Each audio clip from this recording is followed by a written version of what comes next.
আসসালামু আলাইকুম এভরিওয়ান, আশা করি সবাই ভালো আছেন। তো তাহমিনা চৌধুরী প্রীতি নামে আমি যে কথাটা বলছিলাম লাইভে এসে, তো ও বলছিলাম যে ও টাকা নিচ্ছে, টাকা নেওয়ার পরে এই ভিডিওটা করছে। আসলে এই জিনিসটা একটু রং, কারণ আমি এই ভিডিওতে বলে ফেলছিলাম। আর ওই টাকা সে নেয় নাই, তার বাবা একটা পলিটিক্যাল লিডার ছিল, দ্যাটস ওয়াই ওই হিসাবে ওর বাসায় হামলাটা হয়েছে। মিস ইনফরমেশন ছিল কিছু, যেটা আমি এই ভিডিওতে আপনাদের কাছে শেয়ার করতেছি। অ্যান্ড ফার্দার যাতে ওর বাসায় বা তেমন কোনো জায়গায় কিছু না হয়, এটাই আমি আপনাদের সবার কাছে রিকোয়েস্ট, যাতে এই জিনিসটা না হয়।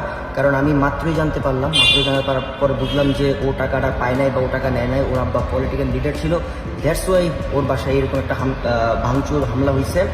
তো এটাই বলার ছিল, দ্যাটস ইট। তো প্লিজ ফার্দার কেউ ওর বাসায় বা ওর কিছুতে কেউ ডিস্টার্ব করবেন না। That's it.